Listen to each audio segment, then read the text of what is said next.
லூக்கா எழுதின சுவிசேஷம் 10வது அதிகாரம் 19வது வசனம். எல்லாரும் எடுத்துக்கொள்ளுங்கள், சேர்ந்து வாசிப்போம்.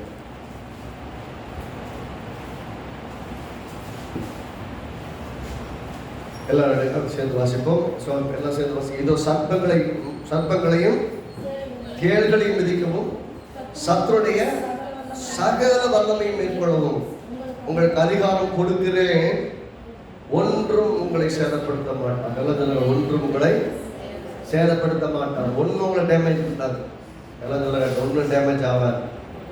லைஃப்லையும் சரி, குடும்பத்திலையும் சரி, பொருளாதாரத்திலையும் சரி, சுக வாழ்விலையும் சரி, எந்த டேமேஜும் அது ஒன்றும் உங்களை சேதப்படுறதுனால கவனிங்க. சர்ப்பங்களை எடுக்கவும் எப்படி ஆரம்பிக்கிறார்? இதோ சர்ப்பங்களையும் தேள்களையும் மிதிக்கவும் சத்துருடைய சகல வல்லமை மேற்கொள்ளவும் உங்களுக்கு அதிகாரம் கொடுக்கிறேன், ஒன்றும் உங்களை சேதப்படுத்தார். இயேசு கிறிஸ்து தம்முடைய சீசர்களை ஊழியங்களுக்காக அனுப்புகிறார். 70 பேரை 2 பேரை அனுப்புகிறாரு. போய் ஊழியம் செஞ்சுட்டு வராங்க. 35 டீமு போய் 35 ஊர்களில் போய் ஊழியம் செஞ்சுட்டு வராங்க. வந்த உடனே மினிஸ்ட்ரி ரிப்போர்ட் கேட்குறாரு. அப்பா எப்பப்பா போனீங்களா, ஊழியம் நட்டி இருந்தது அப்படின்னு கேட்குறாரு. அது சொல்கிறாங்க, ஆண்டவரே 17 வருஷம் பாருங்க. அதை பின் அந்த 70 பேரும் சந்தோஷத்தை திரும்பி வந்து, ஆண்டவரே நம்முடைய நாமத்தினாலே பிசாசுகள் எங்களுக்கு கீழ்ப்படுகிறது. அவங்க சந்தோஷம் இல்லை, இயேசு நாமத்தில் போ அப்படின்னு சொன்னால் பிசாசு போயிடுச்சு. அவங்க சந்தோஷமா சொல்றாங்க. ரசிக்கப்பட்ட புதுசுல ஒரு பேயை படிச்சு இயேசு நாமத்தில் போன பேய் போச்சுன்னு வச்சுக்கோங்களேன், என்ன சந்தோஷமா இருந்ததுன்னு நினைக்கிறீங்க? அவ்வளவு சந்தோஷமா இருக்கும். ஏன்னா முதல் ஒரு பிசாசை தோன்றிட்டோம். பிசாசை கண்டு பயந்து ஓட்டு காலம் ஒரு காலம் இருக்கு. பிசாசுக்கு ஏற்கனவே ஒரு பிசாசை முதல் தோண்டி இருக்கிறோம் அப்படிங்கும்போது பெரிய சந்தோஷமா இருக்கும். நான் ஏற்கனவே சொல்லியிருக்கிறேன், ஒரு வீட்டில் போய் அது இந்த மாதிரி ஆடி மாதம் சமயத்தில், ஆடி மாதம் சொல்லுவாங்க, ஆகஸ்ட் மாதம் சமயம், ஒரு வீட்டுக்கு போயிருக்கேன். ஒரு சகோதரி வீட்டுக்கு, சர்ச்சில் இருக்கிற விசுவாசி வீட்டுக்கு. அந்த சகோதரி நல்லா பேசக்கூடியவங்க, அவங்கள்ட்ட போய் பேசிட்டு உட்காந்துருக்குறாங்க. இது மாதிரி தங்கச்சியெல்லாம் வந்துருக்குறாங்க, நீங்கள் இப்போ ப்ரேயர் பண்ணிட்டு போங்க பிரதர், அப்படியே போயிடாதீங்க அப்படின்னாங்க. நமக்கு நல்ல காலத்தில் விட்டு ப்ரேயர் வராது. அப்போ தான் ஆரம்பம் ரசிக்கப்பட்டு ஒரு 3 மாதம் இருக்குன்னு வச்சுக்கோங்களேன், 3 மாதம் குழந்தைன்னு வச்சுக்கோங்க. ப்ரேயர் பண்ணுங்கண்ணா ஒரு பாட்டை பாடி ப்ரேயர் ஆரம்பிச்சாருதான். அவன் தங்கச்சி என்னன்னா சுற்றி இப்படி காலை சுற்றி வந்துட்டு இருக்கு. அப்படியே வீட்டையே சுற்றி வருது. பாட்டு வரைக்கும் எல்லாம் போச்சு. கண்ணை திறந்து பார்த்தேன், உச்சி முடிய பிடிச்சிருந்த மாதிரி ஆகிப்போச்சு. ஏசு ஏசு ஏசு ரத்தம். அதுக்கப்புறம் பாட்டு வரல, ஜபமும் வரல, ஒரே குழம்புது ஏசப்பா. ஏன்னா இந்த முன்ன பின்ன ஏதோ ஒரு பிசாசு டீல் பண்ணியிருந்தா தெரியும். கண்ணு முன்னாடி இப்படி வீடியோ சுற்றிட்டு வர அப்படி உன்னை பார்த்தோன்னே என்ன பண்ணுறது தெரியல. தைரியத்தை வர வச்சுட்டு ஏசு இல்லாமல் தங்குறேன். அது இப்படி முறைச்சி பார்க்குது, போக மாட்டேன் அப்படிங்குது. நமக்கு இதை சொல்லவும் தெரியாது, சத்தியமும் விளங்காது, சத்தியமும் தெரியாது. நான் ஏசு நாம கட்டி போனோம் அப்படி இப்படின்னு ஒரு மாதிரி அமைதி ஆயிடுச்சு. வெளியே போன மாதிரி தெரியல எனக்கு. வண்டையில பட்டேன். எனக்கு தெரிஞ்ச நண்பர்கள் ப்ரேயர் டீமில் கூட எனக்கு மூத்தவங்க இருக்காங்க. அவங்களெல்லாம் எனக்கு சொல்லி எல்லாம் வாங்க, ஒரு பேய் ஆடிடுச்சு அப்படின்னு சொல்லி அவங்களெல்லாம் கூட்டு வந்து ப்ரேயர் பண்ண சொல்லி அவங்களெல்லாம் சேர்ந்து ப்ரேயர் பண்ணி போன் தொடர்ந்து சொல்லி கிட்டத்தட்ட அந்த பொண்ணுக்கு ஒரு 8 வருஷமா போராடணும். 8 வருஷமா அந்த பேய் அவங்க லைஃப் விட்டு போகவே இல்லை. அவ்வளோ பெரிய போராட்டம். என்ன ஏதோ சொல்கிறாங்க, மந்திரம் பண்ணியிருக்காங்க அப்படி இப்படி சொல்கிறாங்க. சரி, என்ன மருந்து போட்டு நமக்கு அது இப்போ மந்திரத்தையும் நம்புறது இல்லை, சூரியத்தையும் நம்புறது கிடையாது. சூரியன் வச்சவங்களுக்கு தான் சூரியன், நமக்கு கிடையாது. ஏன்னா நம்ம எல்லாத்தையும் மேலாக இருக்கிற கிறிஸ்துவுக்குள்ள இருக்கிறோம். கிறிஸ்துவுக்குள்ள இருக்கிற நமக்கு மந்திரமும் தந்திரமும் ஒன்றும் படிக்காது. அது கிறிஸ்துவுக்குள்ள இருக்கிற நிச்சயம் நமக்குள்ள இருந்ததுன்னா நமக்கு முன்னாடியே ஏதாவது பச்சா கூட அப்படி கவலைப்பட வேண்டியது. சிங்கத்தை போல நீதிமான்களும் சிங்கத்தை போல தைரியமார்கள் ஓடி ஓடினாலும் கிடையாது. நம்ம துன்மார்க்கம் ஓடி ஒழிந்து போடுவான். தைரியமார்கள் தைரியமா இருப்பாங்க. எனக்கு அதை ஒன்றுமே தெரியாது. 2 மாசத்துல 3 மாசம் வந்த சமயத்தில் என்ன பண்ண முடியும் எனக்கு ஒன்றும் தெரியாது. ஏதோ எனக்கு தெரிஞ்சு ஏசு நாம வாயை கட்டுறேன், கையை கட்டுறேன். இது முன்னாடி எனக்காக பேய் தொடர்ந்து பார்த்துருந்தா கூட பரவாயில்ல. என்னமா பண்ணாங்கன்னு தெரிஞ்சிருக்கு, ஒன்றும் தெரியாது. அவங்க அக்காங்களுக்கு என்ன சொல்றதுன்னு தெரியல, எனக்கு என்ன பண்றதுன்னு தெரியல, அவங்களுக்கு ஒன்றும் பண்றது தெரியல. இயேசு நாமத்தை நான் கட்டி போடுறேன் அப்படி இப்படி சொல்லி ஏதோ சொல்லிட்டேன். மத்தேயு 18 படி இயேசு நாமத்தை நான் கட்டுறேன் அப்படி இப்படி சொல்லிட்டேன். அது அமைதி ஆயிடுச்சு. அதுக்கப்புறம் சொன்னாலும் 8 வருஷம் ஆச்சு அந்த பொண்ணுக்கு முழுசா விடுதலை அடைச்சு.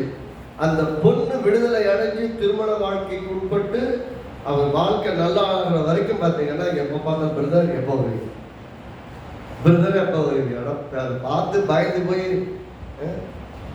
இனிமேல் இந்த தெரியாதவங்க எந்த வீட்டுக்குள்ள போனாலும் கண்ணை திறந்து தான் ஜாம் பண்ணணும் அப்படின்னு யோசிக்கிறாலும் பண்ணி வச்சுட்டு பிரதர் எப்போ வருவீங்க பிரேயர் இந்த வரவேசிட்டு கடைசி வரைக்கும் போகிறதே கிடையாது. அதாவது சத்தியத்தை விலகி கொண்ட காலம் வரைக்குமே அதை டீல் பண்ணுறதுக்கே பயம், அதுக்கு முன்னாடி போகிறதுக்கே பயம். இப்போ விசாசாவது ஏதாவது ஒன்று அது கிடக்குது. நமக்கு மேலே என்ன இருக்குது? நம்ம ஆளுவதற்கு ஒன்றுக்கு அதிகாரம் கிடையாது.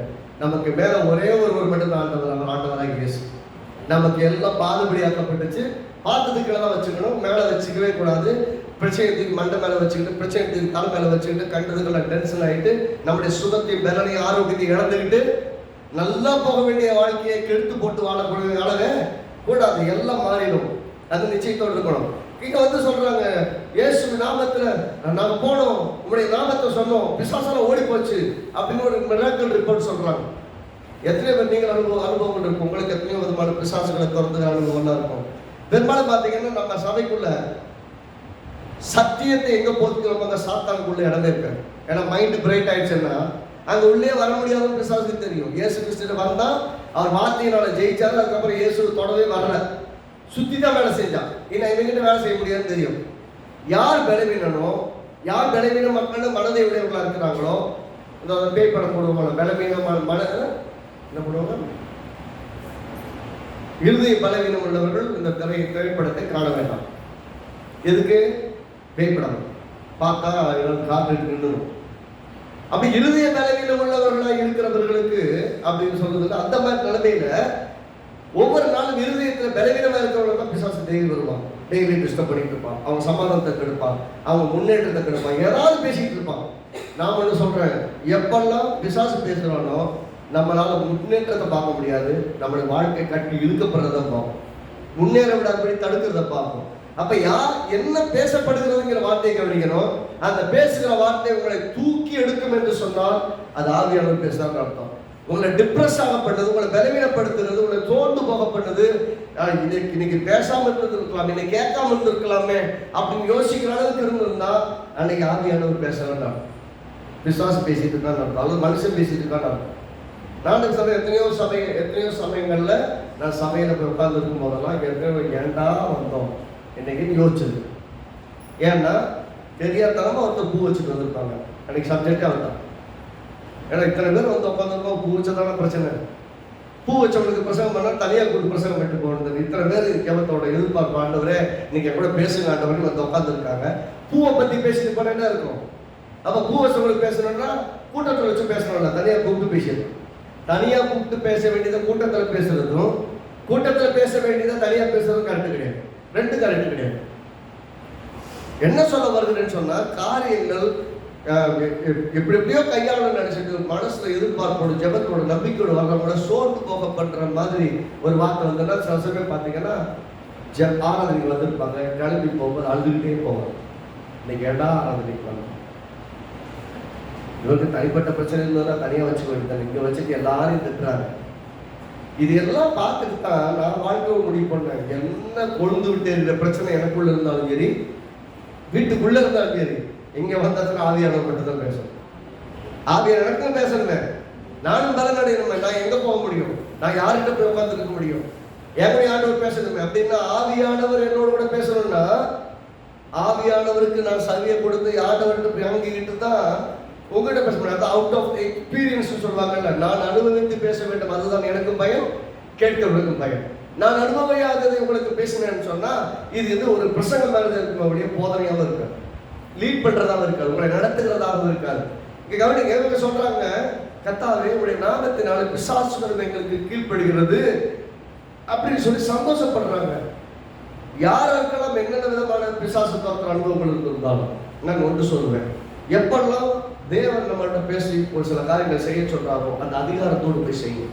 பயந்துட்டு ஒழிஞ்சுக்கிட்டு, இல்லை பாஸ்டர் நீங்கள் வாங்க, நீங்கள் ஜெபம் பண்ணுங்க, நீங்கள் வாங்க சிஸ்டர், நீங்கள் வந்து ஜெபம் பண்ணுங்க, இல்லை இல்லை நான் சொல்றேன், இந்த சர்ச்சில் இருக்கிற சின்ன பிள்ளை போய் ஜாபம் பிசாசு போகும். ஏன் பிசாசு சின்ன பிள்ளைக்கும் போகும்னு சொன்னா, சத்தியம் யாருக்கெல்லாம் விளங்குதோ அவங்க சொன்னா பிசாசு செஞ்சு கொடுப்போம். அப்படின்னா the size of the person doesn't matter, the spirit that they have the faith in it is matters. எவ்வளவு விசுவாசம் உள்ள இருக்குதோ அதுதான் மேட்டர்.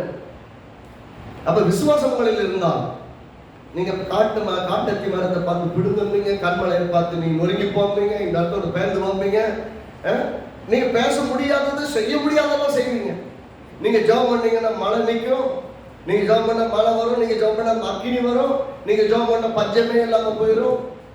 எல்லாத்தையும் கரெக்டா செய்யும். அப்படின்னா நீங்கள் தான் மையம். நல்லா கவனிங்க, இந்த முழு உலகத்திலையும் you are the centre of God's plan. நீங்க தான் கடவுளுடைய பிளான்.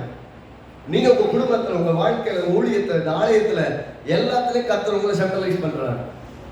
எந்த மனிதனும் சரி, நான் சொல்றேன், போன வந்தப்போ ஒரு ஊழியக்காரர் போன ஞாயிற்றுக்கிழமை ஈவினிங் சர்வீஸ் சொல்லிருக்கோம், ஈவினிங் ஆராதனை சொல்லிருக்கோம். இந்த சபையில் எடுத்துக்கிட்டீங்கன்னா அந்த சபையில் இருக்கிற சின்ன பிள்ளை கூட கர்த்தருடைய பார்வை முக்கியமான பிள்ளை. அப்படின்னா ஒவ்வொருவரும் இம்பார்ட்டன்ட். எல்லாருக்கும் முக்கியத்துவம் கொடுக்கணும். எல்லாரும் கரெக்டா இருக்காங்களா? கரெக்டாக. அதுக்காக தேவன் முக்கியத்துவப்படுத்துகிறார். எல்லாம் சொல்லுங்க, தேவன் ஒவ்வொருவரையும் முக்கியத்துவப்படுத்துகிறார். Everyone is important in God's sight. அப்ப கடவுள் முக்கியத்துவப்படுத்தும் நாமும் கடவுளை தான் நோக்கி பார்க்கணும். கடவுளை பார்த்து தான் போகணும். அப்படியே நான் சுத்தியெல்லாம் பார்த்தோம்னா அவ்வளவுதான், முன்னேற முடியாது, ஒரு ஸ்டெப் வைக்க முடியாது. நம்ம வைக்கிற இடம் சரியா தப்பானு யோசிச்சு யோசிச்சு யோசிச்சு வச்சுக்கிட்டே வச்சுக்கோங்க, ஒரு அடி கூட முன்னேற மாட்டோம். எனக்கு பார்த்துருக்கீங்களா, பயந்தாளுங்க ஒரு தொழில் செய்ய மாட்டாங்க, ஒரு வாழ்க்கையை சரியாக நடத்த மாட்டாங்க, ஒரு வேலைக்கு போக மாட்டாங்க, ஒரு வாழ்க்கையில் வேலையை சாதிக்க மாட்டாங்க. பயம் அவருடைய வாழ்க்கையை பிடிச்சு அப்படியே உட்கார வச்சிருக்கு, முன்னேறியே போகவே விடாது. அப்படிப்பட்ட ஆட்களுக்கு ஒரே ஒரு அட்வைஸ் தான், நீங்கள் விசுவாசித்தால் தேவனை மகிழ்வார். விசுவாசத்தோடு ஒரு அடி எடுத்து வைங்க, உங்களுக்காக வழிகள் இல்லாத வழிகள் தரும். ஒவ்வொரு அடியும் உறுதியாக இருக்கட்டும். நீதிமான்களுடைய அடிகள் கர்த்தரால் திறப்படும் சொல்லி. அப்படின்னா பலவீனமாக வைக்க மாட்டீங்க, விசுவாசத்தோடு வைக்கிற அடிகள் ஒவ்வொன்றும் உறுதியாக இருக்கும், நீங்கள் முன்னேறுவீர்கள். இங்க எல்லாருடைய ரிப்போர்ட்டும் 70 பேர் போனாங்க, 2 பேரை போனாங்க, 35 கிராமங்களுக்கு போயிட்டு வந்தாங்க. 35 பேருடைய வாயிலும் ஒரே ஸ்டேட்மெண்ட், உங்களுடைய நாமத்தில் பிசாசுகள் எங்களுக்கு கீழ்படுகிறது. நான் சொல்றேன், நீங்க எங்க போறீங்க, இங்கிருந்து கிளம்புறீங்கன்னா ஒவ்வொன்றும் ஜோடி ஜோடியாவோ தனித்தனியாவோ வீட்டுக்கு போறீங்க. உங்க வீடுகளில் நீங்க சொல்லணும், பிசாசும் இயேசுவின் நாமத்துக்கு கீழ்படுகிறது, எங்களுக்கு கீழ் அடங்கி நடக்குது, நாங்க இருக்கிற இடத்துல நாங்கள் அதை ஆண்டு கொண்டிருக்கிறோம், எங்க வீட்டில் எங்க வாழ்க்கையில பிசாசுக்கு அதிகாரம் இல்லை என்பதை நாங்கள் உறுதிப்படுத்திக் கொண்டிருக்கிறோம் என்று சொல்ல முடியாத விசுவாசி அல்லது ஒரு ஊழியக்காரி, ஒரு ஊழியக்காரன் நல்ல ஊழியக்காரனும் அல்ல, நல்ல ஊழியக்காரியும் அல்ல, நல்ல விசுவாசியும். நீங்க இருக்கிற இடத்துல நீங்க தான் ஆள வேண்டும். நான் இருக்கிற இடத்துல நான் தான் ஆளுகை செய்யணும். I am there to rule over my family, rule over every spiritual darkness. எந்த இருளின் அதிகாரமும் என்னை மேற்கொள்ள விடக்கூடாது, அதை நான் ஆண்டு கொள்ள வேண்டும். நான் சொன்னது கீழ்ப்படிஞ்சாகணும். ஏனென்றால் சிருஷ்டிப்புகள் அத்தனையும் கிறிஸ்துவுக்கு கீழ்ப்படுகிறது, கிறிஸ்துவுக்கு கீழ்ப்படுகிற அத்தனையும் எனக்கும் கீழ்ப்படியும். எல்லாம் சொல்றேன், கிறிஸ்துவுக்கு கீழ்ப்படுகிறதெல்லாம் எனக்கு கீழ்ப்படியும். ஆமா, நீங்க சொன்னா நடக்குமா நடக்காத கேள்வி எல்லாம் கிடையாது.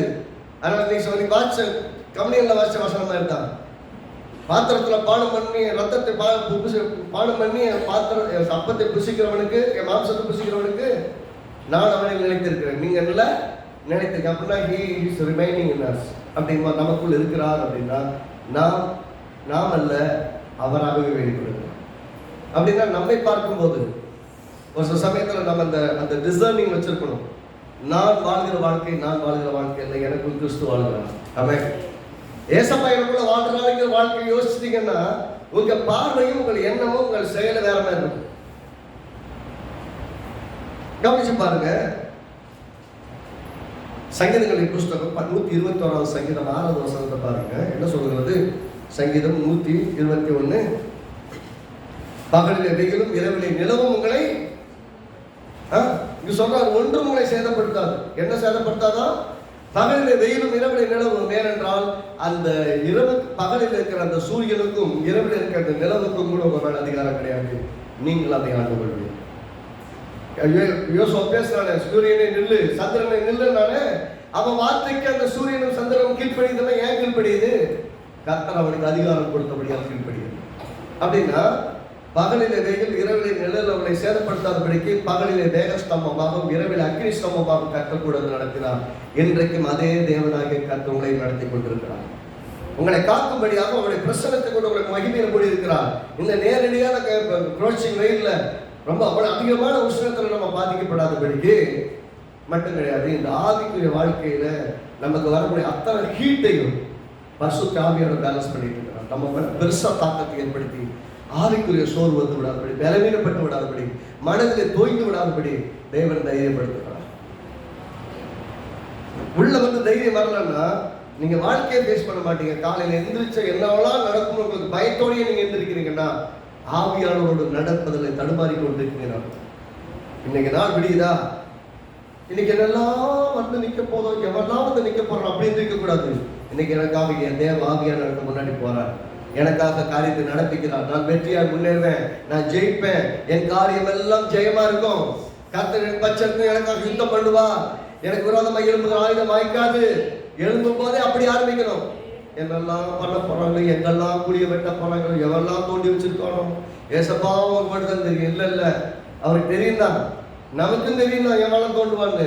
ஆனா நேரில் எனக்கு தோண்டியன்னு கேட்க முடியாது. தோண்டியே வச்சுட்டு சொல்லுவான், என்னைய பார்த்து அப்படி கேட்டாருமா, ஆனால் தோண்டி வச்சிருப்பான். நம்ம அப்படியெல்லாம் கேட்க முடியாது, ஒன்றும் பண்ண முடியாது. நானா ஒன்று சொல்றேன், எந்த தூக்கு மரம் யாருக்காக ஏற்படுத்தப்பட்டிருந்தாலும் ஏற்படுத்தினவர்களுக்கும் அந்த தூக்கு மரம் ரெடியாக்கப்பட்ட அவனுக்கே தெரியாது அவன் என்ன செய்யறாங்க, ரெடி பண்ணி வச்சிருக்கிறான். அதுக்கு நான் சொல்றேன்னா மற்றவர்கள் என்ன செஞ்சாங்கன்னு யோசிக்காது. நாம ஒவ்வொரு நாள் வெற்றி பாதையில போனதுக்கு கிறிஸ்துவ விசுவாசித்து ஒவ்வொரு நாளும் கிறிஸ்துவோட நடந்து வாழ்க்கையில முன்னேற கற்றுக்கொள்ளணும். பகலிலே வெயிலும் இரவிலே நிலவாயில் உங்களை சேதப்படுத்தாங்க. நைட்ல நிலம் என்னங்க சேதப்படுத்திடும். அவர் எந்த எக்ஸ்ட்ரீமெண்ட்டுக்கு போறாருன்னா நிலம் கூட ஒன்று சேதப்படுத்திடுறார். எப்போ வெயில் போகும், எப்போ சாயங்காலம் சூரியன், எப்போ சந்திரன் வரும், எப்போ நிலவு வெளிச்சம் வரும்னு எதிர்பார்ப்போம். அவரும் சொல்ற அது கூட சேதப்படுத்தாது. ஏன் சேதப்படுத்தாது? நைட் ஆயிடுச்சுன்னா பனிப்பொழிவு வரும். அப்பெல்லாம் பார்த்தீங்கன்னா பனிப்பொழிவுனா அது எப்படி போனா, இப்போ இந்த இமயமலை பகுதியில் வாழ்கிற மாதிரி வளர்ந்துறோம்னா ஓப்பன் ஏரியா, அங்கே பனிக்காற்று அதிகமாக இருக்கும், பனிப்பொழிவு அதிகமாக இருக்கும். அது என்ன சொல்றாருன்னா, அது நிலவு சேதப்படுத்தும் என்பதில் நிலவு வந்த உடனே வரக்கூடிய பாதிப்பு இருக்கு இல்லையா, அந்த பனிக்காற்று, உஷ்ணக்காற்று, பனியினுடைய தாக்கங்கள், அது பனி துளிகள் வந்து விழுகுது, இது கூட உன்னை சேதப்படுத்தாதபடி உன்னை காப்பாற்ற வைக்கிறது. இன்னும் பகலிலே வெயிலினால் ஏற்படக்கூடிய தாக்கமோ, இரவிலே பனிகளினால் தாக்கக்கூடிய தாக்கமோ, இவைகள் ஒன்று கூட தாக்காதபடி உன்னை காப்பேன் என்று சொல்லுவாங்க. அப்படின்னா நம்ம ஒண்ணுமே சேதப்படுத்தாது அப்படி கர்த்தர் சொல்ற விஷயத்த நிலவும் சேதப்படுத்தாது. இப்படி பார்ப்போமே, இந்த இயற்கை மண்டலங்களெல்லாம் நம்மை சுத்தி இருக்கு. ஆனா இயற்கை மண்டலத்தில் இருக்கிற ஒன்றும் நம்மை சேதப்படுத்தாது. அடுத்து பார்த்தீங்கன்னா தானியேல் தீர்க்கதரிசன புஸ்தகம் 3வது அதிகாரம் 25லிருந்து 27 வரைக்கும் பார்த்தீங்கன்னா எல்லாத்தையும் வாசிக்கிறதுனால தெரிந்த பகுதி. தானியேலுடைய நண்பர்களாகிய சாத்ராக், மேஷாக், ஆபேத்நேகோ 3 பேர். தானியேல் தீர்க்கதரிசன புஸ்தகம் 3வது அதிகாரம் 25, 26, 27 வசனங்களை பார்த்தீங்கன்னா, நாங்கள் நிற்கிற இந்த பொருட்களை பணிய வேண்டும் அப்படிங்கிற கேள்வி வந்து வருது. இவங்க மட்டும் பணிய மாட்டோம், செத்தாலும் சாமம் நிற்கிறாங்க. கர்த்தர் எங்களை காப்பாற்றுவார், ஒருவேளை அவரை காப்பாற்றாமல் போனாலும் கூட நீங்கள் நிற்கிற இந்த பொருட்களைய வணங்க மாட்டோம் நிற்கிறாங்க. என்ன பண்ணுவாங்க? எல்லாம் முயற்சி பண்ணி நேரத்துக்கு கொண்டு போய் எல்லாம் போட்டுறாங்க, சூளையில போட்டுறாங்க. வழக்கமாக இருக்கிறதுக்கு 7 மணி சூடாக்கிட்டாங்க. அவ்வளவு உஷ்ணத்தை அதிகமாக்கிட்டு, இப்போ 100 டிகிரி ஃபாரன்ஹீட்னா 700 டிகிரி ஏற்றிட்டு உள்ளதுக்கு போட போறாங்க. பாருங்க, 700 டிகிரி எவ்வளவு ஹீட் அதிகமாக்கப்படுதோ அவ்வளவுக்கு அவ்வளவு தேவ பிரசனம் நம்மளோட வாழ்க்கையில் எவ்வளவு பிரச்சனை அதிகமாகுதோ அப்பெல்லாம் ஒரு தெய்வீக சமாதானத்தை கொடுத்து கத்தக்கூடாது.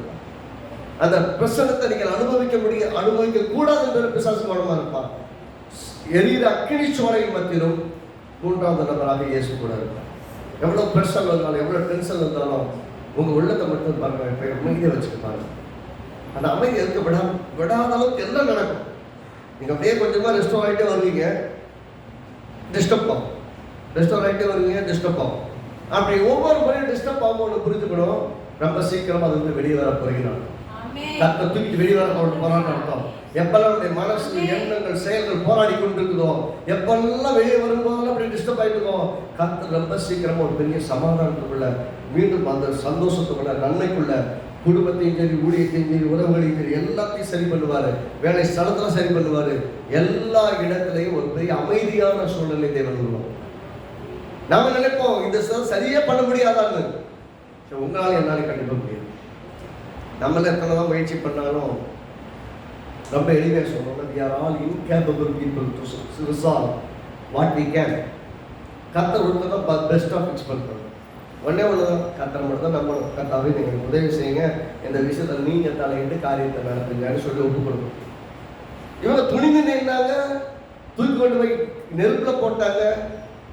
பாபிலோன் தேசத்துல அடிமைகளாய் வந்தவங்களுக்கு இவ்வளவு பெரிய திமிரா அப்படின்னு அவங்களுக்கு. இவனுக்கு அறிவாளியா இருந்தாலும் பரவாயில்ல, இவங்க ராஜ்யத்தில் வேலை பார்த்துருந்தாலும் பரவாயில்ல, இப்படிப்பட்ட ஆளை தேவையை தூக்கி உள்ள போடும். ஒரு காலம் வரும் நம்முடைய வாழ்க்கையில் நீ எவ்வளவு அறிவாளி, எவ்வளவு புத்திசாலி, எவ்வளவு திறமைசாலி இருக்கிறதெல்லாம் மறக்கப்பட்டு உன்னை வேலையை விட்டு தூக்குற நாள் வரும். உன்னை குடும்பத்தை எக்ஸ்கம்யூனிகேட் பண்ணக்கூடிய நாள் வரும். ஒரு ஊழியத்திலிருந்து உங்களை எக்ஸ்கம்யூனிகேட் பண்ணக்கூடிய நாட்கள் வரும். நீங்கள் தகுதியற்றவர்கள் உத்தரை குத்தக்கூடிய நாட்கள் வரும். ஆனா சொல்றேன், தகுதிப்படுத்துகிறோம் தேவை. யாரெல்லாம் உங்களை பத்தி என்னெல்லாம் சொன்னாலும் சொல்ற வார்த்தையை முக்கியத்துவப்படுத்தாதீங்க, சொன்னவரை முக்கியத்துவப்படுத்துங்க. கர்த்தர் அழைத்தாரா? ஒன்று அடிப்படை சத்தியம் தான். கர்த்தர் உங்களை அழைத்தால் அந்த அழைப்பு என்றைக்கும் மாறாது. கர்த்தர் அழைத்த அழைப்பும் மாறாது, அதற்காக கொடுக்கப்பட்ட வரங்களும் மாறாது. ஒருவேளை இன்னைக்கு வேலை செய்யாம இருக்கலாம். ஒரு காலத்தில் தெரியுமா கர்த்தர் இப்படி எல்லாம் பயன்படுத்த தெரியுமா அப்படின்னு முன்னொரு காலத்தில் கிடையாது. இன்னைக்கும் ஆவியான உங்களோட தான் இருக்கிறாரு. இன்றைக்கும் அபிஷேகம் உங்க மேலதான் இருக்கு. இன்றைக்கும் வரங்கள் உங்க மேலதான் இருக்கு. இன்றைக்கும் நீங்கள் எழுந்து நின்று விசுவாசித்து ஜெபிக்க ஆரம்பித்து அந்த ஆவியை புதுப்பிக்க ஆரம்பித்தால் மீண்டும் ஃப்ரெஷ்ஷா கர்த்தர் ஸ்டார்ட் பண்ணுவார், திரும்ப நடத்துவார், உங்களை கொண்டு அற்புதமான காரியங்களை செய்வார். நீங்க தோத்து போயிட்டோம்னு நினைக்காதீங்க. நான் சொல்லுவேன், கிறிஸ்துவ விசுவாசிக்கு தோல்வியே கிடையாது. கிறிஸ்துவை உடையவர்கள் ஒரு நாள் தோத்து போக மாட்டாங்க. அவங்க எப்பயும் ஜெயிக்கிறவங்க, எப்பயும் ஆடுறவங்க. அவங்களை அடிமைப்படுத்த எந்த சக்தியால முடியாது. நான் சொல்றேன், ஒரு நாள் இருக்கலாம், மன ரீதியான சில பிரச்சனை இருக்கும், அதெல்லாம் சொல்ல வரல. அது யாருக்கா இருந்தாலும் ஊழியக்காரர்களுக்கு இருக்கும், எங்களுக்கும் தான் இருக்கும், யாருக்குமே இல்லைன்னா சொல்ல முடியாது. ஆனா ஒண்ணு, எந்த இடத்திலையும் பிசாசானவர் நம்மை மேற்கொண்டு விடவே மாட்டார். கர்த்தர் நம்ம மேல் ஆளுகை செய்யும், முன்னேறி செல்லவும் உதவி செய்வார், வழி வெட்கப்பட விட மாட்டார். ஒரு பக்கம் அக்கினி, அடுத்த பக்கம் தானியேலுக்கு 6வது அதிகாரத்துல 22வது வசனத்துல சொல்ற சிங்க கெபியில கொண்டு போய் போடுறான். எதுக்கு? ஒரே ஒரு குற்றம், அவர் செய்த ஒரே ஒரு குற்றம். ஒவ்வொரு நாளும் பிதாவை தேவனை நோக்கி 3 வேளை ஜெபம் பண்ணிட்டு இருந்தாங்க. அவங்களுக்கு குற்றமே கண்டுபிடிக்க முடியல.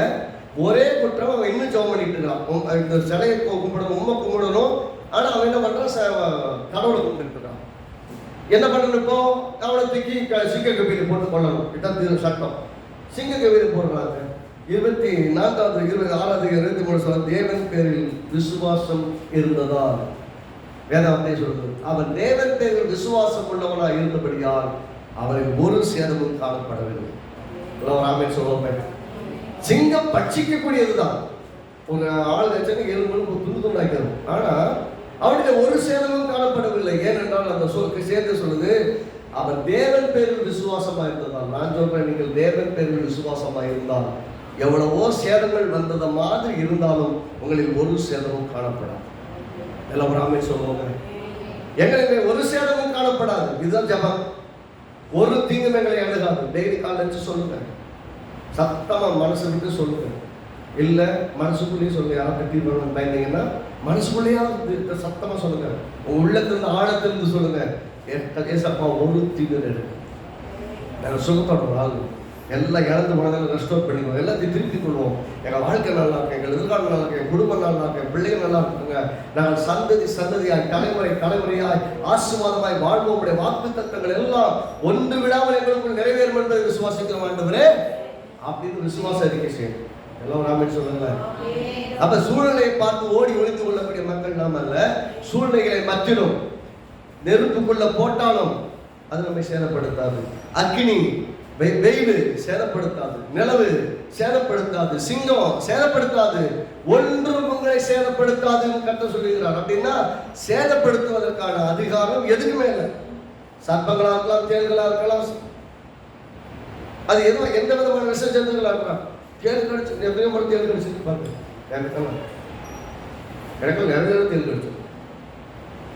எங்க வீட்டில் அவ்வளோ அது வெள்ளை வெள்ளையா இருக்கும், பெருசு பெருசா இருக்கும்.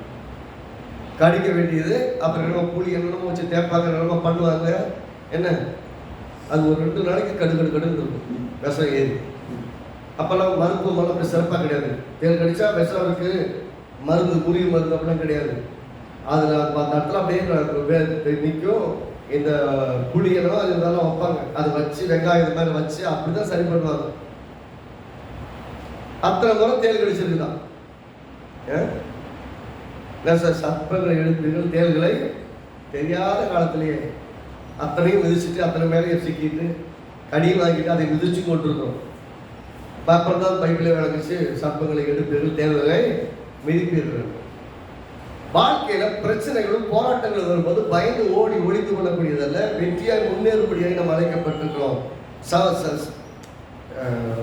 இது பாருங்க, மார்க் சுவிசேஷம் 16ஆம் அதிகாரம் 18ஆம் வசனம் பாருங்க. இயேசு கிறிஸ்து அவர் அரங்கேறதுக்கு முன்னாடி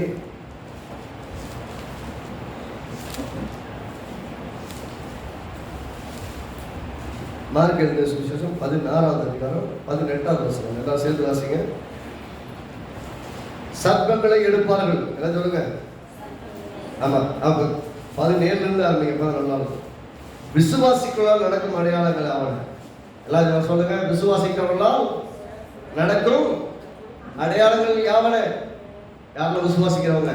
விசுவாசிக்கிறவங்க ஆமென் சொல்லுவோமே. விசுவாசிக்கிறவர்களால் நடக்கும் யாவன? உங்களால் நடக்கும் அடையாளங்கள் யாவன?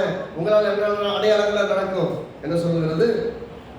என் நாமத்தினாலே பிசாசுகளை துரத்துவார்கள், நவமான பாஷைகளை பேசுவார்கள், சர்ப்பங்களை எடுப்பார்கள், சாவுக்கு எதுவான யாதொன்றை குடித்தாலும் அது உங்களை சேதப்படுத்தாது, வியாதியஸ்தர் மேல் கைகளை வைப்பார்கள், அப்பொழுது அவர் சொஸ்தமாவார். எத்தனை காரியத்தை சொல்றாங்க பாருங்க. நீங்க கையை வச்சு அவங்க சோகமாயிருவாங்க. சர்ப்பங்களை எடுப்பீர்கள், சர்ப்பங்களை எடுப்பார்கள், சாவுக்கு எதுவான யாதொன்றை குடித்தாலும் அது உங்களை சேதப்படுத்தாது. நம்ம விசுவாசிகள்லாம் கொஞ்சம் எக்ஸ்ட்ரீமெண்ட்க்கு போவோம். முக்கியமாக அமெரிக்காவுக்காரங்களாம் பார்த்தீங்கன்னா கொஞ்சம் எக்ஸ்ட்ரீமிஸ்ட் மாதிரி அதை ட்ரையல் பார்ப்பாங்க. எப்படி ட்ரையல் பார்ப்பாங்கன்னா, நான் வெஸ்ட்டை குடிக்கிற மாதிரி நான் ஏச பார்ப்பல, நான் ஜோமனி ஒன்றாவது போயிருப்பேன், எத்தனையோ பேர் வெஸ்ட்டை குடிச்சு எடுத்துருப்பேன். மிகைப்படுத்துன்னு சொல்லுங்க. எத்தனை பேர் நான் கடலில் நடக்க போகிறேன் அப்படி நடந்து செத்து போயிருக்காங்க. இயேசு கிறிஸ்து கடல் மேல் நடந்தான், நான் விசுவாசிக்கிறேன், இயேசுவை போல நானும் கடல் நடக்கிறேன். அப்போ இயேசு கிறிஸ்துக்கு அவசியம் இருந்தது கடலில் நடந்து போனேன். உங்களுக்கு என்ன அவசியம் இருக்குது கடலில் நடக்கிறது? சர்க்கஸ் காட்ட முடியுங்களா? சர்க்கஸ் காட்டணும், கடலில் நடக்கிறதுல ஓகே. யாரோ நடக்கிறாங்க, யாரோ மந்திரம் பண்ணுறவங்க யாரோ நடந்தாலும் மந்திரம் பண்ணுறவனே நடக்கிறான். நான் ஆண்டவராக இயேசு விசுவாசிக்கிறேன், இயேசு கடலில் நடந்தான், நானும் நடக்கிறேன். எத்தனையோ வேலையெல்லாம் பண்ணி, சர்க்கஸ் காட்டுற வேலையெல்லாம் பண்ணி நிறைய பேர் வந்து இயேசு நாமத்தை தூசிக்க பண்ணியிருக்கிறாங்க. என்ன சொல்ல வரேன்னா, உங்களுக்கு இன்னைக்கு கடலை கடந்தா தான் முடியும்னா உங்களுக்காக கடலையும் தடப்பாரு, கடல் மேலையும் நடக்க வைப்பாரு. அங்க சொல்றார், நீரை ஆனால் என்னை நடக்கப்படி சொல்லுங்கன்னு கடலுக்குள்ள கேட்கிறான் பேரு. இயேசு கடல் மேல் நடந்து வர்றாரு. இயேசு நடந்து வர்றதுமே நியாயம். ஏன்னா அவருக்கு உள்ள ஜபத்தில் இருந்தாரு, இதை அக்கறைக்கு போயிட்டு இருக்கிறாங்க. அவங்க படகு உள்ள போயிடுச்சு, இனி தண்ணி ஒரு படகு முடிச்சு வர முடியாது, கடல்ல நடந்து வர்றாரு, இவரோட ஜாயின் பண்ணிக்கிறது. அவர் வந்ததுல நியாயம். இவனுக்கு உடனே ஆர்வம், இயேசுவை நீரை ஆனால் என்னை நடந்து வரும்படி சொல்லு. அவன் சரி இறங்கி வா பார்ப்பீங்க. அவ்வளவு விசுவாசம் இருக்கா? வாபா உன்னத்தை எதிர்பார்க்க அப்படிங்கிறான். அவன் இறங்கி நடக்கிறான், நடந்துக்கிறான். இயேசுவை பார்த்துக்கிட்டே இறங்கினான், இயேசுவை பார்த்துட்டே நடந்தான். கரெக்டாக போயிட்டு இருந்துச்சு. இயேசுவை விட்டுட்டு கண்டதெல்லாம் பார்க்க ஆரம்பிச்சான். எது பார்த்தா கடலை பார்த்தா அலைய பார்த்தான். ஐயோ ஆண்டவரே என்னை காப்பாத்துங்க. இதுல அடிப்படை என்னன்னா, இயேசுவை பார்த்து நடக்கிற வரைக்கும் நீ வெற்றியாக நடக்கணும். கண்டதெல்லாம் பார்க்க முயற்சி பண்ணீங்கன்னா அவ்வளோதான், அந்த பேலன்ஸ் போயிடும். ஒரே ஒரு பேலன்ஸ் இயேசுவை பார்க்கறது மட்டும்தான். பவுல் தாவீது சொல்கிறான், கர்த்தர் எனக்கு முன்பாக வைத்திருக்கிறேன், ஆகவே நான் அசைக்கப்படுவேன். ஒரே ஒரு ரீசன் தான், நான் இவ்வளோ ஸ்ட்ராங்காக நிற்கிறேன்னா ஒரே ஒரு ரீசன் என்னன்னா, எனக்கு முன்பாக இயேசு வைத்திருக்கிறேன். நீங்க இயேசுவை முன்னாடி வைத்திருந்தீங்கன்னா உங்களுக்கு முன்னாடி எவ்வளவு பெரிய பிசாசுன்னு பார்க்க மாட்டீங்க. எனக்கு முன்னாடி ஆண்டவராக இயேசு இருக்கிறார், எனக்காக இருக்கிறார், என் பட்சத்தில் இருக்கிறார், எனக்காக யுத்தம் பண்ணுவாருங்கிற விஷயத்துல சாவுக்கு ஏதுவான குடித்தாலும் அது உங்களை சேதப்படுத்தாது. வெளிப்படுத்தின விசேஷம் 2ஆம் அதிகாரம் 11ஆம் வசனம் பாருங்க. வெளிப்படுத்தின விசேஷம் 2ஆம் அதிகாரம் 11ஆம் வசனம்.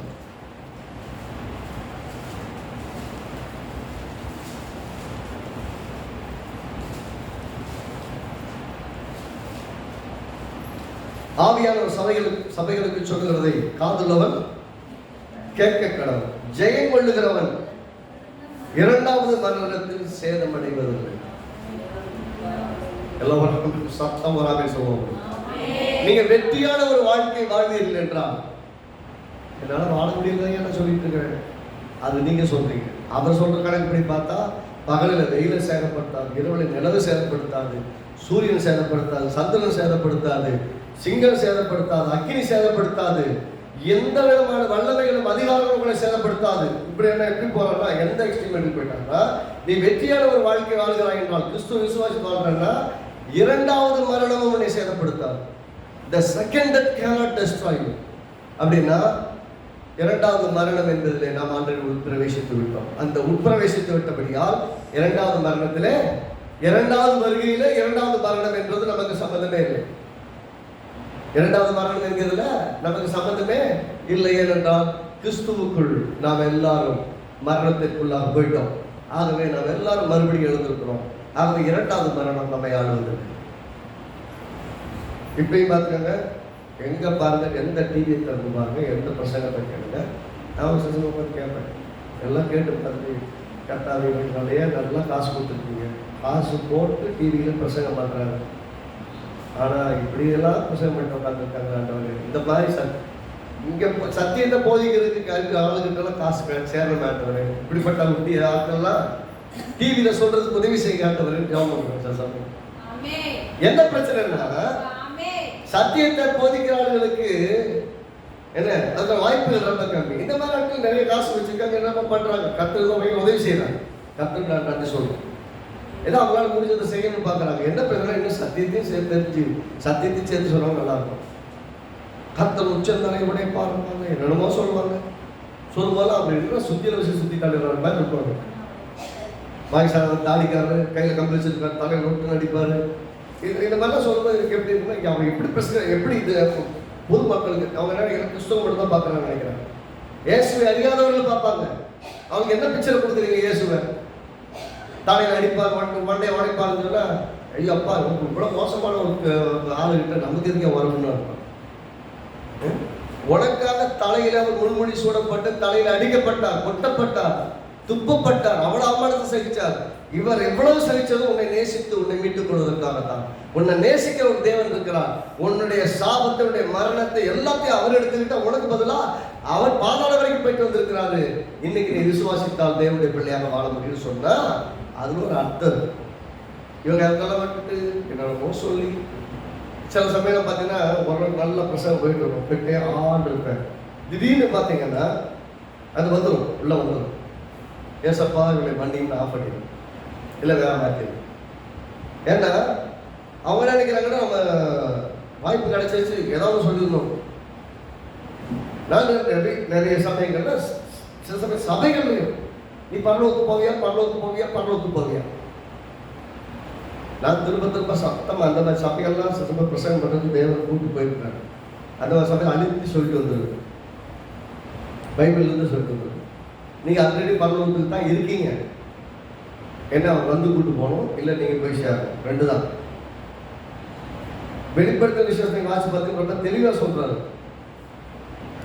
கிறிஸ்துவுக்குள் மரித்தவர்களுக்கு நியாய தீர்ப்பு கிடையாது, ஆக்கினை தீர்ப்பு கிடையாது. இயேசு சொல்றாரு 3வது அதிகாரத்தில், யோவான் 3வது அதிகாரத்தில் 15 வாசிப்பாரு. நான் வந்து மிகைப்படுத்தி சொல்லல, பைபிள் இருக்கிறதா சொல்றேன், அவர் இயேசு சொல்றதான் சொல்றேன். இது வந்து புரட்டி சத்தியத்தை புரட்டி சொல்ற விஷயம் கிடையாது, சத்தியத்தை தான் சொல்றோம். 3வது அதிகாரம் எடுங்க. இது ரொம்ப ஃபேமஸான வசனம் கூட. எப்பயுமே ஃபேமஸான வசனம் தான் நல்லா விட்டு கவனிக்கணும். 15வது வசனத்தை வாசிப்போம். தன்னை விசுவாசிக்கிறவன் எவனோ அவன் கெட்டு போகாமல் நித்திய ஜீவனை அடையும்படிக்கு உயர்த்தப்பட வேண்டும். எப்படியா மோசையினால் வனாந்தரத்தில் உயர்த்தப்பட்டது போல, என்னது வெண்கல சர்ப்பம் வனாந்தரத்தில் உயர்த்தப்பட்டது போல மனுஷகுமாரனும் தன்னை விசுவாசிக்கிறவன் எவனோ அவன் கெட்டு போகாமல் நித்திய ஜீவனை அடையும்படிக்கு உயர்த்தப்பட வேண்டும். நான் கேட்கிறேன், வனாந்தரத்துல வெண்கல சர்ப்பத்தை நோக்கி பார்த்தோம்னா செத்தானா பொழைச்சானா? மரணம் அங்கதான் இருந்தது. மரணம் எல்லாரையும் அழிச்சிட்டு இருந்தது. மரணம் இருக்கும் போதும், மரணம் அவர்களை கிண்டின போதும், யாரெல்லாம் சிலுவையிலே வைக்கப்பட்ட அந்த வெண்கல சர்ப்பத்தை நோக்கி பார்த்தாங்களோ, அந்த வெண்கல சர்ப்பத்தை நோக்கி பார்த்த அத்தனை பேரும் பிழைத்துக் கொண்டார்கள். அந்த விஷம் சரித்திர வேலை செய்யணும். சர்ப்பங்களை எடுப்பீர்கள் சொல்றாங்க. சர்ப்பங்கள் கூட உங்களை தேவைப்படுத்த முடியாது. வனாந்தரத்தில் கொத்துச்சு. ஆமா, கொத்துச்சு. எல்லாம் செத்துட்டு இருந்தாங்க. ஆமா, செத்துட்டு இருந்தாங்க. கர்த்தர் சொன்னாரு, வெண்கல சர்ப்பத்தை உயர்த்தி பிடி. எந்த அடையாளம்? இன்னைக்கு பாத்தீங்கன்னா மெடிக்கல் சிம்பலே வனாந்தரத்தில் வைக்கப்பட்ட அந்த வெண்கல சர்ப்பத்தின் அடையாளம் தான். என்ன மெடிக்கல் சிம்பல்? அதை நோக்கி பார்த்தவர்கள் பிழைத்தார்கள். அல்லேலூயா. என்ன சொல்ல வர்றாங்கன்னு சொன்னா, இது மருத்துவம் அல்ல, வெண்கல சர்ப்பம். வனாந்தரத்தில் உயர்த்தப்பட்ட வெண்கல சர்ப்பத்துக்கு அடையாளமாக நல்ல மருத்துவர்கள் யோசித்து வச்சிருக்கிறாங்க. அதை போல இது கவனிச்சு பாருங்க. இங்க நீங்க அழிவது கிடையாது, நீ வாழ வைக்கிறதுக்கு தான் நாங்கள் மெடிசனை கொடுக்குறோம் அப்படின்னு சொல்ல வரேன். நல்லா கவனிங்க. வனாந்தரத்துல மரணம் இருந்தது. மரணம் எல்லாரையும் தொட்டது. தொட்டவர்கள் செத்து கொண்டு வந்தார்கள். ஆனால் வெண்கல சர்ப்பத்தை நோக்கி பார்த்தவர்களுக்கு இந்த மரணத்தின் வல்லமை அவள் வாழ்க்கையை மேற்கொள்ள முடியல. இந்த விஷம் அவருடைய சரீரத்தில் ஏறி அவளை கொள்ள முடியல. ஏனென்று சொன்னால் இந்த விஷங்களுக்கு மேலாக இவன் ஆளுகளாய் வைத்தார். அந்த விஷத்தின் தன்மையை இந்த கல்வாரி சிலுவை முறியடிக்கிறதா இருந்தது. அதுவும் சொல்ல வராது. வனாந்தரத்திலே மோசே வெண்கல சர்ப்பத்தை வடிக்கிறானே, அதை நோக்கி பார்த்தவர்களும் பிழைத்ததை போல இயேசு சொல்லுகிறாரு, வனாந்தரத்தில் கிறிஸ்து வெண்கல சர்ப்பம் உயர்த்தப்பட்டவர்கள் கிறிஸ்து உயர்த்தப்படுவார் சொல்லிட்டு, சர்ப்பமானது மோசேயால் வனாந்தரத்தில் உயர்த்தப்பட்டது போல மனுஷகுமாரனும் தன்னை விசுவாசிக்கும் எவனோ அவன் கெட்டு போகாமல் நித்திய ஜீவனை அடையும்படி உயர்த்தப்பட வேண்டும். அங்க நடந்த மாதிரி இங்கே நடக்கின்றாரு. அங்க சிலுவை மேல் வைக்கப்பட்டது, இங்க சிலுவை மேல் வைக்க போகிறார். அங்க நோக்கி பார்த்தவங்க பிழைத்தார்கள், இங்க நோக்கி பார்த்தவங்க பிழைப்பார்கள் சொல்லிட்டு தான் சொல்றாங்க, தேவன் தம்முடைய ஒரே பேரான குமாரனை விசுவாசிக்கிறவன் எவனோ. இந்த வசனம் தான் குளோபலா ஒரே ஒரு வசனம், ரொம்ப வெவ்வேறான வசனம், எல்லா மொழிகளிலும் டிரான்ஸ்லேட் பண்ணப்பட்ட வசனம். நல்லா கவனிங்க. தேவன் தம்முடைய ஒரே பேரான குமாரனை விசுவாசிக்கிறவனோ அவன் கெட்டு போகாமல் நித்திய ஜீவனை அடையும்படிக்கு அவரை தந்தருளி இவ்வளவாய் உலகத்தில் அன்பு கூர்ந்தார். எல்லாருக்கும் நித்திய ஜீவனை கொடுக்கிறதுக்காக செஞ்சாரா? சரி, இதோடு நின்றுச்சா? அடுத்த வசனத்தை பாருங்க. உலகத்தை ஆக்கினைக்குள்ளாக தீர்க்கும்படி தேவன் தம்முடைய குமாரனை உலகத்தில் அனுப்பாமல், உலகத்தை ஜட்ஜ்மெண்ட் பண்றதுக்காக, நியாயம் தீர்க்கிறதுக்காக தேவன் தம்முடைய குமாரனை அனுப்பவில்லை. இயேசு இந்த பூமியில் அனுப்பும் போது இவன் எல்லாம் நியாயம் தீர்க்கணும்பா, என் பிள்ளை நீ போய் நியாயம் தீர்க்கிறதுக்காக போயிட்டு வர அனுப்பல. நல்லா கவனிக்கணும். அந்த விஷயமே இயேசு சொல்ற, உலகத்தை ஆக்கினைக்குள்ளாக தீர்க்கும்படி தேவன் தம்முடைய குமாரனை உலகத்தில் அனுப்பாமல் அவரால் உலகம் ரட்சிக்கப்படுவதற்காகவே அவரை அனுப்பினார். உலகம் அவரால் ரட்சிக்கப்பட வேண்டும் அப்படின்னா, the core purpose of Jesus to be incarnated in the world is not to condemn the world but to redeem the world. உலகத்தை ஆக்கினைக்குள்ளாக தீர்ப்பல்ல, உலகத்தை மீட்பதற்காக இயேசு உலகத்தில் வந்தார். அல்லேலூயா. அப்புறம் அவர் மீட்கிறதற்காக மீட்பராய் வந்திருப்பார் என்றால் மீட்பராக பார்ப்பார். அடுத்த வசனத்துக்கு கவனிங்க. இன்னும் ரொம்ப அருமையா சொல்லியிருக்கிறார். அவரை விசுவாசிக்கிறவன், எல்லாம் சேர்ந்து வாசிக்க, அவரை விசுவாசிக்கிறவன் ஆக்கினைக்குள்ளாக தீர்க்கப்படான். He will not be judged. He will not be condemned. இயேசுவை விசுவாசித்தால் அவனுக்கு ஆக்கினை தீர்ப்பு இல்லை. எல்லாம் சொல்லுங்க, இயேசுவை விசுவாசித்தால் அப்படின்னா அர்த்தம், இயேசுவை விசுவாசிக்கிறவனுக்கு நரகம் இல்லை. ரொம்ப எளிமையான ஒரு லைன்ல சொன்னார், he will not be put in the hell or with the devil. அவருடைய பிசாசோடைய அல்லது நரகத்திலேயே போட போறதே கிடையாது. ஆக்கினைக்குள் தீர்க்கப்படார். விசுவாசியாதவனோ, அதையும் கிளாரிஃபை பண்ணிட்டார். விசுவாசியாதவனோ தேவனுடைய ஒரே பேரான குமாரனுடைய நாமத்தில் விசுவாசம் உள்ளவனாக இராதபடியினால், ஆமா, ஜட்ஜ்மெண்ட் மேலே போய் கிடையாது, இங்கேயே முடிவு பண்ணிடுச்சு. ஜட்ஜ்மெண்ட் மேலே போயா இங்கேயான்னு கேட்டீங்கன்னா, ஜட்ஜ்மெண்ட் இங்கேயே தான். விசுவாசித்தால் பரலோகம், விசுவாசிக்கிறவங்க நரகம். இதை நீ யாரும் சொல்ல வேணாம். கர்த்தராகிய இயேசு சொல்லிட்டாரு. இந்த வசனத்தை மட்டும் வாசிக்கப்பன்னு சொல்லிட்டு விட்டீங்கன்னா போதும்.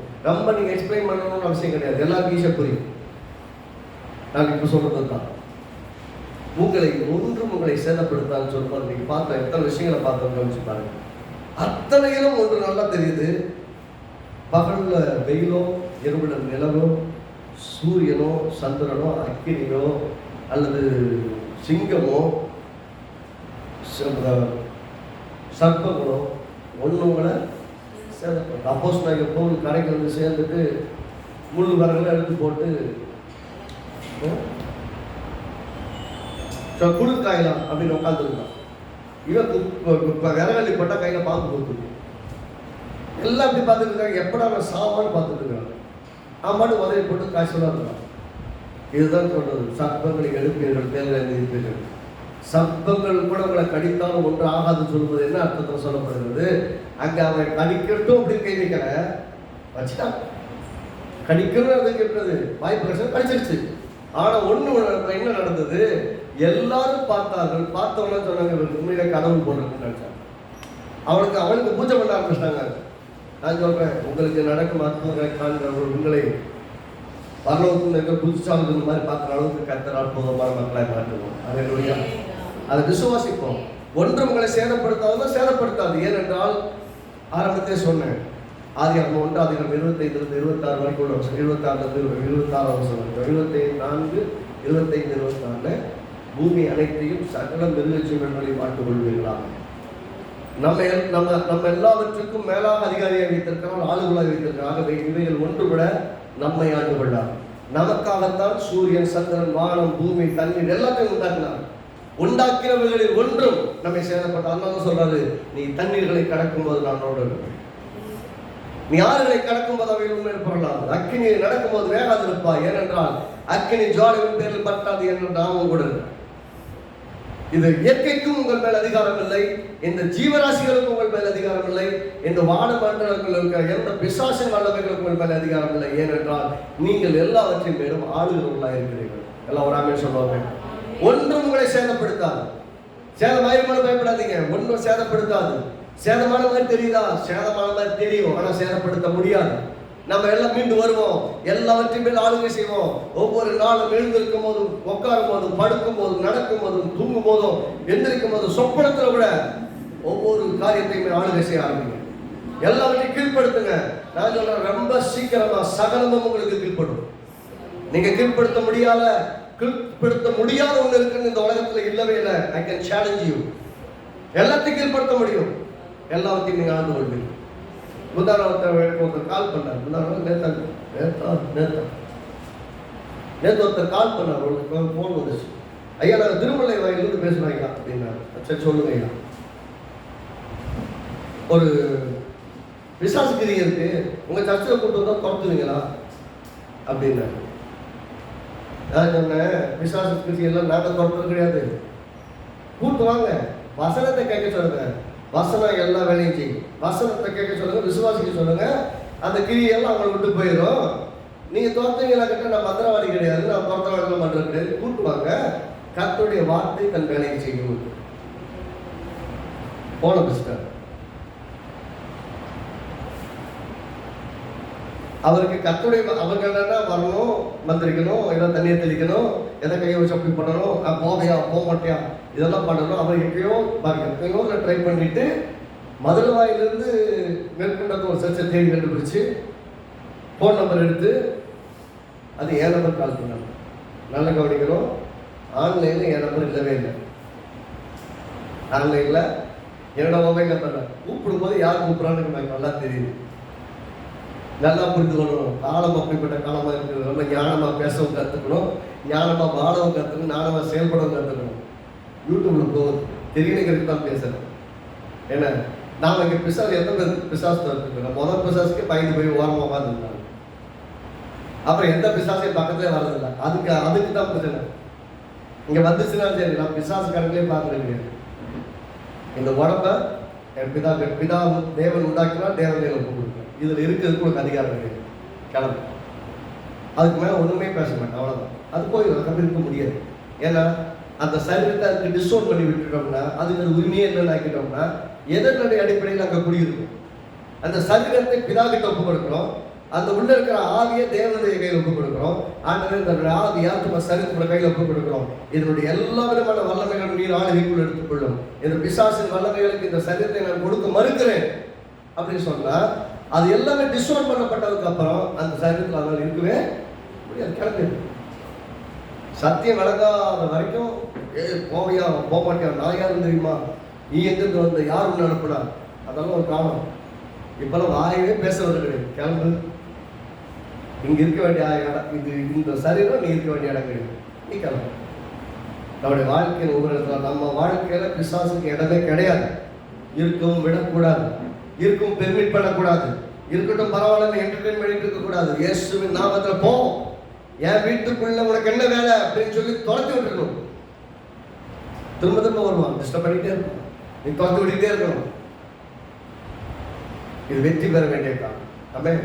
சோர்ந்து போட்டோம்னா ஜெயிக்க முடியாது. நாம் ஆளுகிறவர்களா இருக்கிறோம். என்ன சொல்லுங்க, நம்ம ஆளுகிறவர்களா இருக்கிறோம். அடிமைப்பட மறுக்கணும். ஒவ்வொரு நாளும் வெற்றி கொள்வோம், வெற்றியாய் முன்னேறுவோம். கர்த்தர் நம்மோடு இருக்கிறார். ஆசீர்வதிக்கப்பட்டவர்களா இருக்கிறீர்கள். ஒன்றும் உங்களை சேதப்படுத்தார். ஆமே. கர்த்தர் நல்லவர். எல்லாரும் ஆண்டவரை நோக்கி பார்ப்போம். ஓ தேங்க்யூ ஜீசஸ். எல்லாரும் உள்ளங்களை உயர்த்துவோம்.